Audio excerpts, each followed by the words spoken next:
It's an absolute pleasure to be here, first and foremost, because activities and platforms such like this are very close to my heart for a number of reasons. Tonight, I think I want to dedicate what I'm going to talk about to my father and my mother, because I had a very interesting experience over the December holidays. I attended a funeral with my father. For the first time in a long time, I attended a funeral where my entire family was there. He gave me a lot of context. So what I'm going to talk about today is pretty much my learnings from what we call a nucleus family, in the traditional definition of the word. Now, my family traditionally are from Zambia. Zambia is an interesting territory because we're made up of a lot of different people from all over the place. Be it Congo, be it Tanzania, be it certain areas of South Africa, they all kind of congregated in Zambia at some point. So we come from a very disparate country. Nonetheless, we are very noble, very humble, and very forward-thinking economy and people. Now, arriving in South Africa in 1994 was a shock to my system, and I'll elaborate a bit more about that. But the learnings I've taken from a nucleus family, I think all of us can agree that in light of a lot of the problems and challenges we face, not only economically but politically, boil down to understanding that the family is the smallest economic unit of any society. The family is the foundation of everything that happens eventually in your political landscape, eventually in your business landscape, eventually in your social landscape, and eventually in the economic landscape. So it's quite important for us to acknowledge the role of a family. One of the things I learned from my father, Musa Kalenga, was the ability to be able to be consistent, not only as a man, but as a person within our continent. Very funny story about my dad is, when we arrived in South Africa in 1994, he made us all a promise, all 5 of his children. He said to you, I'm going to give you 250 rand. And we looked at him, and at the time, 250 rand was a lot of money. 250 rand is what I'm going to give you, and 250 rand is what you must make do with. And at the time, for us and for my sisters, because I'm a middle child and I have 2 older sisters, this seemed like a very out there kind of statement. But up until 2010, my father continued to give us 250 rand. Now, contextually speaking, 1994 to 2010, you ask yourself, why on earth would a man continue to, there's inflation. I had these discussions with him every single year. I said, there's inflation and there's all sorts of issues we need to look at, macroeconomic factors, and you're giving me 250 rand. He said, that's what I'm going to give you. Why? Because I want you to understand the principle of being able to cut your cloth according to what you've been given. From my father, I learned consistency. From my mother, I learned perseverance. I think one of the major things that we always fall short on doing as African people is paying due respect to fathers, and we always focus on mothers.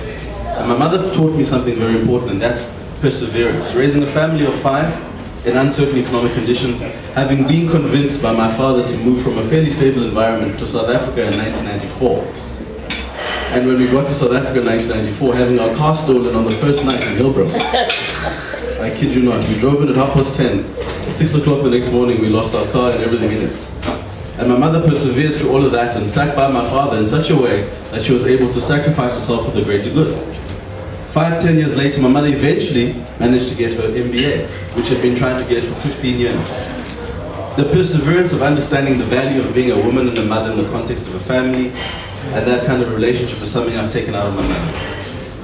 Perseverance. My older sister, her name is Chola Fiela, now Makamate, but formerly Kalenga. Now she's your typical African woman exposed to too much MTV. My sister was a Destiny's Child, and she was always about women's liberation, women's power, down with the man, up with the woman, rah, rah, rah, rah, rah. And we had plenty of discussions about the positioning and the place that a woman would take in a household and a family in an African and a modern context.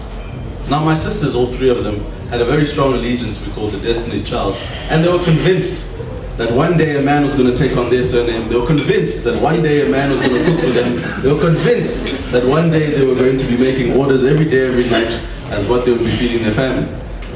Now 2 years ago, my sister got married to a gentleman called Leonard Makamat. A Sotho man, a soft man.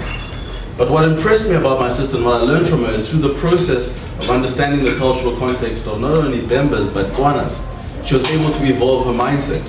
She was able to shift her thinking to start contextualizing a lot of what people told her and she failed to understand. Today she's got a beautiful niece. I've got a beautiful niece, she's got a beautiful daughter. And the lesson I learned from her is you should always be open to evolving and understanding your departure point in what you know. My other sister, her name is Musa Kalenga. Now she's the odd one in the family. I'm sure we all have relatives in our family. The first one who decided to try yoga.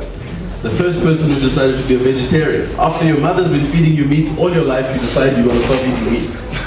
She's the first person in our family to do that. Musa was always the odd one. She was always the person talking to trees. She was always the person trying to find love in the strangest places, under rocks and all sorts of things.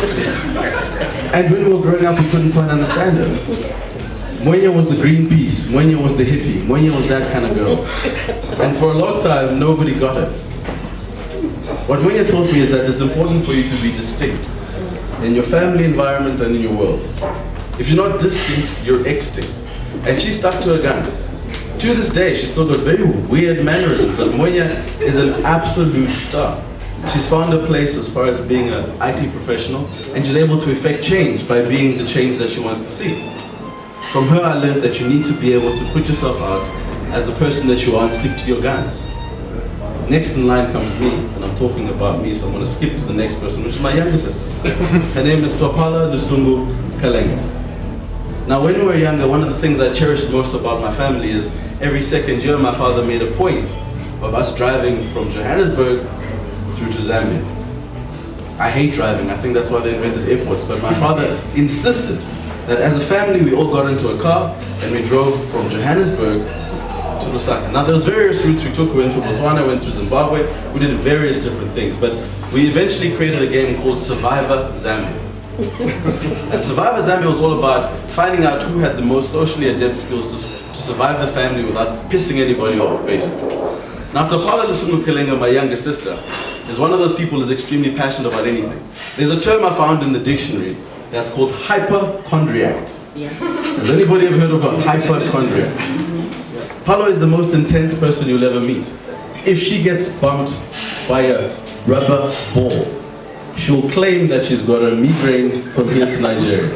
If Palo gets stung by a bee, she's about to die. If Palo gets hit by a car, she's already in heaven. She's a hypochondriac because she's an extremely passionate person about everything. Now, fast forward a few years, we've seen that this hypochondriac behavior has translated into an extreme passion for the people around her. Palo as an individual has taught me that as a family unit, she can express passion to each and every one of us in a way that we can't imagine, simply because of her passionate disposition. I value and I treasure that input from her. The last born in our family, a young man called Musa Kalenga. Lubuto in Bemba means light. And being the last one in the family, he comes with all the bells and whistles. But the one thing I've learned from my brother is humility. I think in the African and the European context, when you're the last born, you're the Lat Lamaki, as some people call it. You're the person who gets everything, you're the person who can fly under the radar, you're the person who's basically the apple of everyone's eye. And my younger brother, despite having everything, and despite me shouting vehemently at my parents for letting him get away with absolutely everything, he's a humble person. He's 21 years old and he's growing into be a man that is going to understand the context of being able to have impact, but also the fact that he knows who he is and where he's coming from. The reason why I'm giving you this backdrop in terms of the lessons I take from a nucleus family is to understand the context in which we're continuing to live our lives. A lot of the challenges and a lot of the problems that we face come from the fact that our family units are degraded. Our family units are incomplete, and our family units, more often than not, start to become the root cause of a lot of the issues and the matters that escalate into our economy and our society. As Ricardo mentioned, my coming to South Africa meant that I needed to adapt to this particular environment. And that meant not being black enough, and it meant not being white enough, and it meant being too black, and it meant being too white, all in the same sentence. In 1994, moving into South Africa, my mother was too scared to leave her house. Not because of anything she knew, but simply because of media. Based on the experience and the understanding that she had, it was not a place that she should have been. This is strange because you think she never picked up a rock, she never shot a gun, although she was in the army, but she was never directly affected by the apartheid era. But that kind of mentality enforced on her a fear that gripped her for a long time. Having been a mutual observer, I decided to take the opposite road. And a lot of the times as a young person, when you do that, you're accused of being rebellious. You're accused of not being able to conform. You're accused of not falling in line. But my experience has been that as a young person, there's important stages you need to go through. And as long as you can be true to what you know, based on the information that you have and based on your upbringing and people that you can connect into, it's an important thing that you do stand your ground. Establishing what I wanted to do as a young person was also difficult because I did everything. For your parents, as young people, when you do everything, you're completely unfocused. Never mind if you're not doing anything academic. So I was a dancer, yes, I danced a lot. For Tembi Theatre, yes, I danced. For Usher, yes, I danced. And in the same breath, I was trying to get an education. Now those two words don't work so well in the mind of a person like my father. But the bigger picture for me was very clearly spelled out. And in that particular instance, I had to stick to my guns. I told a story to Ricardo of the night that Usher was performing in South Africa. I'd been on tour, dancing in clubs and this kind of thing, and my parents, that didn't register. So I did it very much under the radar. Being the middle child, I could do that. The night that I was due to perform, I stepped to my father and I said, I'm going out. He said to me, where are you going? I said, I've got a performance, I'll see you tomorrow morning. He said, you're not leaving this house, and if you do, don't come back. And we had a standoff because I kind of went, really? And he kind of went, yes. And you know when you've got two lions in a cage, and one lion pays for the cage fees, and the other lion eats in the cage? We had a standoff. I was 17 at the time. To cut a long story short, I stood my ground. And based on standing my ground, my father and I had a degraded relationship for a long time. We had a degraded relationship based on the fact that he chose to remove himself from my life. He then took the standpoint that if you're going to do things for yourself, then do things for yourself. It's a very African mentality, but that's what he chose to do. As a result, I persevered to do everything that I could to make sure that I proved him wrong. I worked very hard at school. Clap, clap, clap, clap. I studied and I got a bursary. I went to one of the best schools in South Africa, Crawford College, and at the time I was the only black kid there. It was great. Clap, clap, clap. Still wasn't enough. I worked hard, became the head boy, did everything that the A student, clap, clap, it wasn't enough. My father still was not happy. Didn't talk to me for 4 years, living in the same house. Clap, clap. I said, clap, clap.